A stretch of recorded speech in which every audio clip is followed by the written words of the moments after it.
Bien, continuando con la unidad 2 sobre la integral definida, ya en este caso vamos a citar el teorema fundamental del cálculo, el cual nos va a permitir resolver los ejercicios de manera bien fluida. Eh, Fíjense lo siguiente, nosotros comenzamos nuestra sección o esta unidad construyendo un método que permitía calcular el área de la región acotada restringida por una función positiva y continua en un intervalo. En realidad ese proceso es integrar. En todo caso, cuando nosotros citemos este teorema fundamental del cálculo, es digamos como que el equivalente a las técnicas de derivación, en el sentido de que nos va a permitir estimar de manera formal y precisa el valor de una integral definida, ¿ok? Pero no podemos perder el norte de que el proceso de integración, cuando se creó, se hacía a través de la resolución del límite que lo definía o que lo define, el cual vimos en la sección anterior. ¿Ok? Dicho esto, bueno, vamos a citar el teorema fundamental del cálculo. Fíjense que él comienza diciendo lo siguiente: sea f una función continua en un intervalo cerrado AB y sea g una función tal que la derivada de g coincida con f de x para todo x en AB. Esto es lo que nosotros llamamos antiderivada de f, es decir, o función primitiva. Esta función g representa una antiderivada de f. ¿Qué significa una antiderivada? Una función que al derivarla coincide con la función con la cual estamos haciendo referencia. ¿Ok? Quiere decir que todos los procesos que vimos en las secciones pasadas, bien sea integración por parte e incluso en análisis 1 nosotros vimos el teorema de sustitución para antiderivadas y vimos las antiderivadas de logaritmos y exponenciales y vimos las antiderivadas trigonométricas de potencia de seno y coseno, de potencia de tangente, cotangente, secante y cosecante, y pare usted de contar. Y de hecho, vimos las técnicas de integración en la unidad anterior y vimos las integrales que generan las trigonométricas inversas. En fin, nosotros ahí no estábamos calculando una integral. Nosotros apenas estábamos calculando esta g de la que me habla el teorema fundamental del cálculo. Ahora bien, dado una función f en un intervalo cerrado AB, si yo me construyo a esta g, es decir, que yo primero tengo que calcular la antiderivada, entonces la integral de a hasta b de f de x, ¿quién va a ser? Va a ser la antiderivada que yo conseguí evaluada, por eso está esta barra vertical, de a hasta b. Fíjate que esta a viene a ser el extremo izquierdo del intervalo. Fíjate, mi intervalo es AB.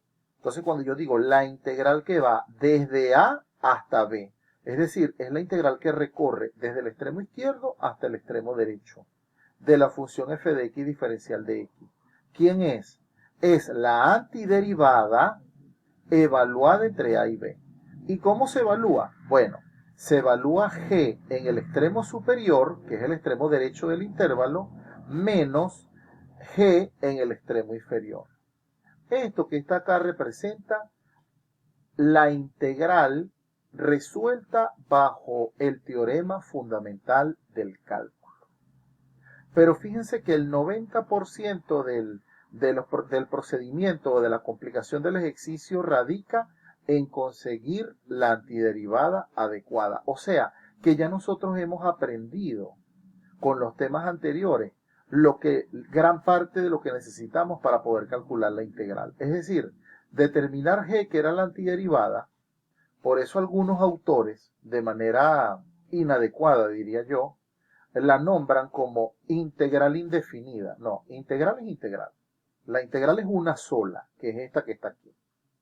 Entonces, ese abuso de notación que tienen algunos colegas, algunos autores, no es adecuado, porque ella tiene su nombre propio. Ella se llama antiderivada. ¿Ok?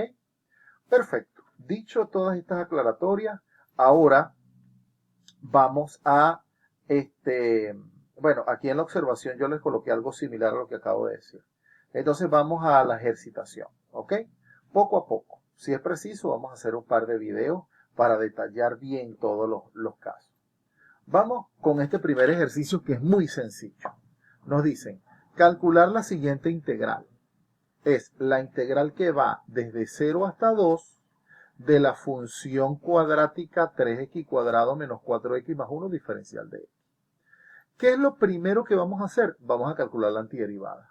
Es decir, vamos a calcular el símbolo, este símbolo se llama antiderivada, de 3x cuadrado menos 4x más 1. Me olvido por un momento de este 0 y este 2. O sea, voy a construirme g, la g de la definición, esta g que está aquí. Es lo que me voy a construir. Entonces, vamos. En este caso, las propiedades de la antiderivada me dicen que yo la puedo separar en tantas antiderivadas como pueda. Y sabemos que la antiderivada de x cuadrado es x a la 3 sobre 3. O sea que este 3 se va con este, sería la antiderivada de x a la 3. La antiderivada de x cuadrado es x a la 2 sobre 2. O sea que se va a generar un denominador 2 y 4 entre 2, 2. Y la antiderivada del diferencial de x es x. Recuerden que toda antiderivada genera una constante de antiderivación. Esa constante indica que no solamente esta expresión que está en los primeros términos es la antiderivada, sino que si yo le sumo 1, si le sumo 5, si le sumo 8, si le resto 10.000, también es antiderivada. Por lo tanto, esta señora que está acá representa g. Ahora vuelvo a mi integral. Mi integral, ¿qué me dice? Vamos a la definición. Me dice, una vez que yo tenga g, la g la tengo que evaluar entre a y b. Veamos. Entonces, ¿qué voy a colocar? Voy a colocar mi antiderivada tal cual, evaluada entre 0 y 2. ¿Y cómo va a ser esto? Recordemos, es g de b menos g de a. Es decir, evaluarla en el de arriba, evaluarla donde aparezca la x, que es mi variable, la evalúo con el de arriba, sería 2 a la 3 menos 2 por 2 a la 2, o sea, la x la cambio por 2, menos, recuérdense que dice que es g de b menos g de a, ahora sustituimos x por 0. Claro, cuando yo sustituya por 0, todos estos son 0. ¿Y qué me queda aquí? Aquí me va a quedar 2 a la 3, 8. 2 a la 2, 4 por 2, 8. Más 2. Y aquí voy a tener 0, 0, 0 más c. Por lo tanto, fíjense que no es casualidad de que esta c se cancela con su opuesta. O sea que me da 2. ¿Qué significa esto? Significa que cuando yo calculo la antiderivada, lo correcto es colocar la c. Pero cuando yo la voy a sustituir en la integral, esa c se va a cancelar. O sea que nosotros podríamos obviarla. Claro, sería hasta cierto punto un abuso porque esa c existe. Pero como sabemos que cuando hagamos el g de b menos g de a, siempre ella se va a cancelar. Porque fíjense que para nada, cuando yo evalué el valor de b y el valor de a, influyó para el valor de c. O sea que ese proceso siempre va a ocurrir, siempre se va a cancelar la constante. En ese sentido, la integral vale 2. Entonces, fíjense, ¿por qué otra razón más por la cual no podemos llamar a este proceso de arriba integración? Porque la definición que nosotros tenemos de integral es el valor de L que se obtiene al calcular el límite de cuando la norma de la partición tiende a 0 de la suma de Riemann. Entonces, acá estamos obteniendo una función, no estamos obteniendo un valor. ¿Cuándo se convierte en integral? Cuando esta antiderivada nosotros la evaluamos en los límites de integración. Muy bien. Entonces, acá arriba estoy diciendo, del ejemplo anterior podemos notar que a la hora de evaluar la antiderivada, la constante de antiderivación siempre se cancela, por lo cual de ahora en adelante lo obviaremos de la evaluación. Es lo que yo le explicaba anteriormente. Ahora, el procedimiento siempre va a ser el mismo, en el sentido de que primero calculamos la antiderivada y después evaluamos la integral. Entonces, en este caso, ya este es un ejercicio que nosotros desarrollamos, pero está bien para que vayamos practicando. Este sale por sustitución. Si hacemos u igual a x más 1, eso implica que el diferencial de u es igual al diferencial de x. Pero, ¿qué hacemos con esta x de acá? La sacamos del cambio de variable. Es decir, si u es x más 1, u menos 1 es igual a x. Quiere decir que la x la vamos a sustituir por u menos 1 acá, y el u, que es x más 1, lo vamos a sustituir dentro de la raíz. De tal forma que cuando hago mi sustitución queda de esta manera. Este raíz de u es igual a 1/2, hago la distribución, separo las antiderivadas, calculo la antiderivada y retorno a la variable original, que era u igual a x más 1. ¿Ok? Quiere decir que obtengo mi antiderivada. Luego vamos a evaluarla en la expresión que me dan. Es decir, la integral de 0 a 3 de esta función va a ser la antiderivada. Fíjate que ya no coloqué la constante. Cuando yo la enuncio acá, sí aparece la constante. Pero después cuando voy a evaluar, no la coloco. Entonces sería esta expresión evaluada en B menos la expresión evaluada en A. Fíjense, y quiero ser enfático en esto, que cuando yo sustituyo el valor de 3 en la X, yo saco toda esta cuenta que es esto. Pero este menos de acá es el menos de la fórmula. Porque, es más, esa es la clave del teorema fundamental del cálculo, que te dice G de B, que sería todo esto, menos G de A.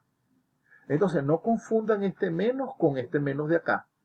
Este menos está ahí circunstancialmente porque así es la expresión de la antiderivada. Pero este menos de acá aparece por la fórmula de la aplicación del teorema fundamental del cálculo. Bueno, haciendo esta aclaratoria, simplemente lo que vamos es a ir sacando las cuentas. No me voy a detener en esto porque esto es aritmética básica y ustedes saben eso, hasta que llegamos al valor numérico irreducible, que es, o sea, la fracción simple, la más simplificada. Sería 116 quinceavos. Quiere decir que la integral es ese número.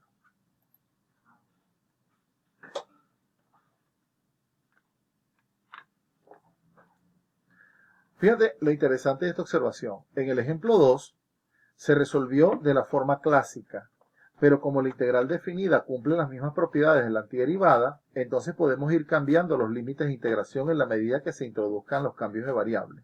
De esa forma se procederá en el siguiente ejemplo. Es interesante esto. ¿Qué significa? Significa lo siguiente. Fíjense que en el ejemplo anterior, cuando nosotros vamos hasta allá, para explicarlo bien. Acá nos olvidamos de los límites de integración porque vamos a calcular la antiderivada. Y cuando llegamos a este paso, que es donde tenemos la antiderivada, pero en términos de u, nos regresamos en el cambio de variable. En la observación siguiente, lo que nos dijo fue que no necesariamente nos vamos a regresar en el cambio de variable. En todo caso, si yo a este cambio de variable le aplico los límites de integración, yo voy generando la nueva integral. O sea, si la variable x yo la cambio o la sustituyo por la variable u, entonces este intervalo que va de 0 a 3 lo vamos a cambiar a otro intervalo que tenga concordancia con la nueva variable. Porque este intervalo 0,3 vive es para el eje x. Si nosotros vamos a hacer un cambio de variables porque ya no estamos trabajando con diferencial de x, sino que estamos adoptando un diferencial de u, por lo cual este intervalo cambia. ¿Lo ven? Entonces, dicho esto, en el ejemplo que continúa, ¿qué es lo que vamos a hacer? Vamos a hacer u, la cantidad subradical, tal cual como el anterior, de tal forma que el diferencial de u, fíjate, me está dando 1/3 del diferencial de u, que es x cuadrado diferencial de x. Entonces, lo complementamos con este. ¿Lo ven? Quiere decir que aquí puedo hacer la sustitución. ¿Qué es lo que le voy a agregar? El hecho de que si a u le he generado un cambio de variable, entonces los límites de integración también van a cambiar. Es decir, si x vale 0, porque me dice que comienza en 0, u, ¿quién será? Será x a la 3 más 1, es decir, 0 a la 3 más 1. Quiere decir que u vale 1. Y análogamente, si x vale 2, entonces u, ¿qué será? 2 a la 3 más 1, que es 9. Voy a detener aquí el video y voy a continuar en un próximo video explicando nuevamente este ejemplo 3 en detalle.